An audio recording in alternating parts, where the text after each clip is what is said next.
Good luck sa mga ibon nyo. Sana makauwi lahat. Good luck. Ayan na po. Ayan na po. Ayan, sipad.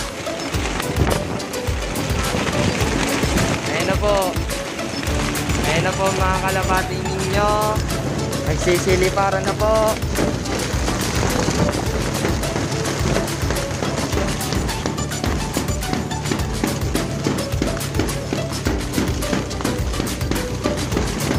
Lahat sa mga kalapati ninyo.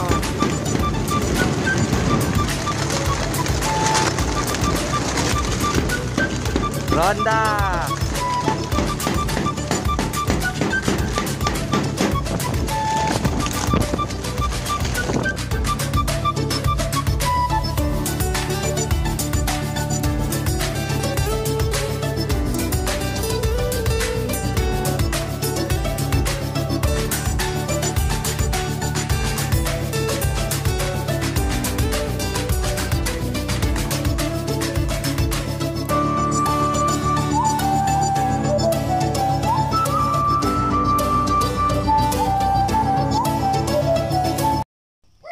So, ayun guys, nandito tayo sa breeder section, ano.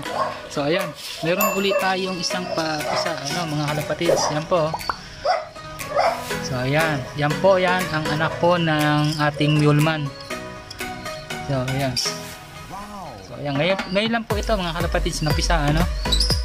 So, by January po, ayan, mga kalapatids, by the month of January, meron na po tayo mga papisang mga eggs. Welcome back to my channel, ang Kalapatids Pigeon Love. So mga kalapatids, ang pong nakikita ay isang malunggay, ano? Ito po ay malunggay ng ating pong gagawing malunggay powder. So yan mga kalapatids, ang pong nakikita ay ang ating binabad na malunggay, ano? So yan, pwede na po natin siyang pulbusin. So pakikita ko lamang po sa inyo na tuyo na po, ano? Yung ating malunggay na gagawin pong powder. So ayan mga kalapatids, ang gagawin po natin dito mga kalapatids ay pagkatapos natin pulbusin ay ihahalo po natin sa kanilang mga patuka sa tuwing tayo po ay magbibigay sa kanilang pagkain. So abangan po ninyo mga kalapatids ang ating pagbibigay ng ating malunggay powder dito po sa ating mga warriors. So ayan, tabayanan po ninyo mga kalapatids. Welcome back to my channel, ang Kalapatids Pigeon Love. So ayan mga kalapatids, nabawasan tayo ng isa, no? 6 out of 6 na lamang po sila. So ito pong mga kalapatids ay talaga pong umuwi na sa atin. Hindi ko lamang po alam kung ano nangyari kay Blue at hindi na po siya nakauwi dito sa ating loft. So maaaring nabigla po siya nung ating pagtos uli, no, mga kalapatids dito po sa aming lugar. So kaya po hindi nakauwi si Blue. So kaya 6 out of 6 na lamang po sila. So bukas nga po pala mga kalapatids, tayo po ay magtotos ito pong dalawa, ano? So ayan, yan pong dalawa ating itotos po bukas, kasabay po natin si Mr. Kevin Karikitan. So ayan mga kalapatids, ating pong itotos itong dalawang ito. Diyan lamang po mga kalapatids, sa medyo malapit-lapit lang po. Papalayo po tayo mga kalapatids ang ating totos. So ayan, tayo po ay magpapakain muna mga kalapatids. So anyway, ito pong aking ginawang malunggay powder ay medyo basa pa po, ano?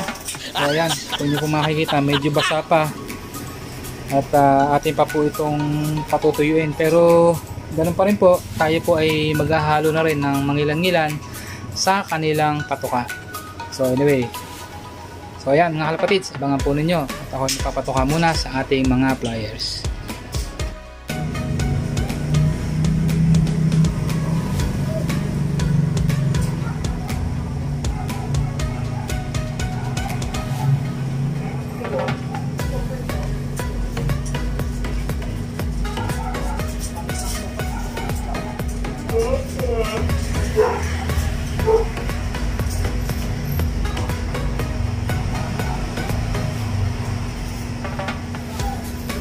So yan mga kalapatids, ganun po muna ang ating ibibigay dahil medyo basa pa po itong ating malunggay na gagawing powder, ano? So bababad po uli natin sila sa arawan. So ayan, anyway mga kalapatids, titingnan po natin kung ito po ay kanilang kakain. So ayan mga kalapatids, kumakain na sila, no? Kasi kahalo po yung ating binigay na malunggay powder na medyo basa pa po.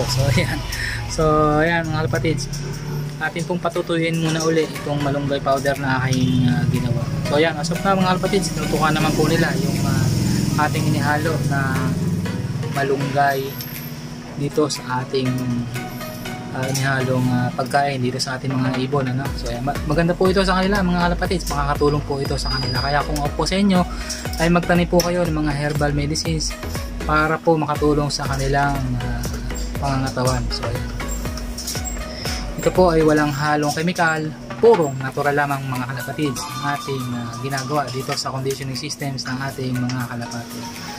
So ayan, malulusog po sila mga kalapatids. So ayan, nakakatuwa nga lang po tingnan kapag po sila ay nasa itaas na ng ere, talagang naglalaro-laro po sila. So ayan, ito po mga kalapatids ay atin po itotos bukas, ano? Titingnan po natin kung kaya na po nilang bumalik dito sa ating loft.